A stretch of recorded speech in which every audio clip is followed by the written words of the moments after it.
Bienvenue et merci d'être de retour sur Koulabantou. Un événement très significatif vient de se produire et personne dans les médias grand public n'en a parlé. Le yuan numérique a été utilisé pour la première fois pour régler une transaction de pétrole brut. Cela remet directement en cause non seulement la force, mais l'existence même du pétrodollar. L'utilisation du yuan est une preuve claire que la dollarisation n'est pas une théorie du complot à écarter.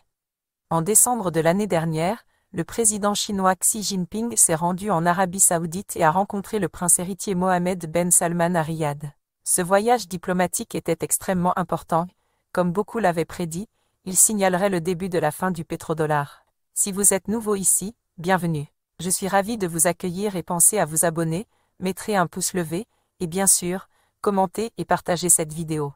Les 7 pays producteurs de pétrole du Golfe Persique possèdent la moitié des réserves mondiales prouvées de pétrole brut, soit environ 32% de pétrole brut. Le président chinois avait proposé que les nations du Golfe Persique commencent à utiliser la bourse du pétrole et du gaz naturel de Shanghai pour les transactions énergétiques. À la suite de cette visite, il a été annoncé que l'Arabie Saoudite avait accepté de cesser de réaliser ses ventes de pétrole brut uniquement en dollars américains. Le prince héritier MBS a accepté le yuan lorsqu'il vend des ressources énergétiques à la Chine. Bien sûr, cela n'a pas été annoncé dans les médias occidentaux, car c'est un échec significatif de la politique étrangère. En essence, cela signifie que les jours du pétrodollar sont comptés. À la fin d'octobre, le yuan numérique a été utilisé pour la première fois pour régler une transaction de pétrole brut. La China National Petroleum Corporation a conclu un accord avec la Banque centrale du pays pour sa monnaie numérique. Je vous rappelle que la Chine est le plus grand importateur de pétrole au monde, donc ce partenariat est extrêmement important. On rapporte que PetroChina a acheté 1 million de barils de pétrole brut à la bourse du pétrole et du gaz naturel de Shanghai, la transaction étant réglée en yuan numérique. Le contrat a été signé le 19 octobre selon l'annonce faite par la bourse elle-même. Malheureusement, l'annonce n'a pas divulgué de détails supplémentaires tels que le vendeur ou la valeur totale de l'achat. La transaction en yuan numérique a été effectuée avec le portefeuille numérique yuan fourni par la Banque des communications de Chine. On rapporte que depuis le début de cette année, la bourse de Shanghai a conclu de multiples accords énergétiques transfrontaliers en yuan. Par exemple, le 17 octobre, un contrat d'achat a été conclu en yuan avec la succursale de Singapour d'Anji pour 65 000 tonnes de gaz naturel liquéfié, GNL, devant arriver dans un port chinois en novembre, selon les données de la bourse de Shanghai. Il y a eu d'autres accords commerciaux énergétiques, y compris le commerce de GNL, entre la China National Offshore Oil Corporation et une entreprise du Golfe, ainsi qu'une entreprise située en France. Ces transactions ont été réglées en yuan. Ce qui est notable dans le dernier accord, c'est qu'il s'agit du premier échange de pétrole brut utilisant le yuan comme monnaie de règlement.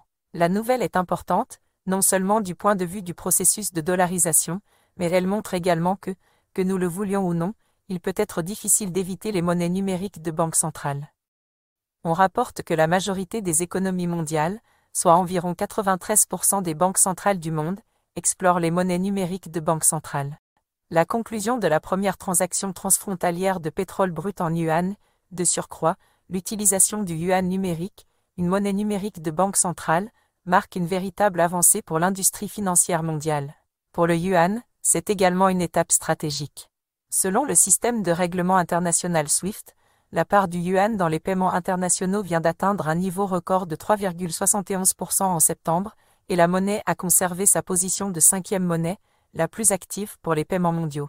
Outre le premier achat de pétrole brut libellé en yuan, il y a eu plusieurs autres développements importants. L'Arabie Saoudite a en fait dépassé l'euro pour devenir la 2e plus grande monnaie dans les réserves de change du Brésil. L'Argentine a utilisé le yuan pour effectuer un paiement sur sa dette étrangère, et le Pakistan a utilisé le yuan pour acheter du pétrole brut russe plus tôt cette année. Nous constatons donc que les pays du prétendu Sud global développent non seulement leurs liens commerciaux, mais s'alignent également d'une manière qui exclut complètement la monnaie occidentale, les entreprises occidentales et les ressources occidentales. Bien sûr, nos médias grand public ne rapporteront jamais cela, et s'ils le font, ce sera présenté d'une manière très trompeuse. Un changement significatif est en cours dans le monde en ce moment. Il s'agit d'une réévaluation complète des systèmes traditionnels existants et de l'ordre traditionnel, ce qui englobe pratiquement tous les aspects de nos vies, les normes sociales, la structure géopolitique, et ces changements se produisent à une vitesse fulgurante. L'Arabie Saoudite est intéressée à faire des affaires avec l'Occident et l'Orient. Par exemple, le prince MBS a fait appel à la plus grande société de gestion d'actifs au monde pour l'aider avec sa vision 2030, où il crée ce qu'il appelle le « Nouvelle Europe du Moyen-Orient ».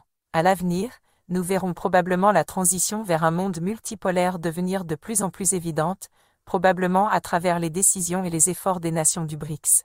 Merci beaucoup pour votre temps, n'oubliez pas de donner à cette vidéo un pouce vers le haut, et de vous abonner à la chaîne. Je vous verrai dans ma prochaine vidéo.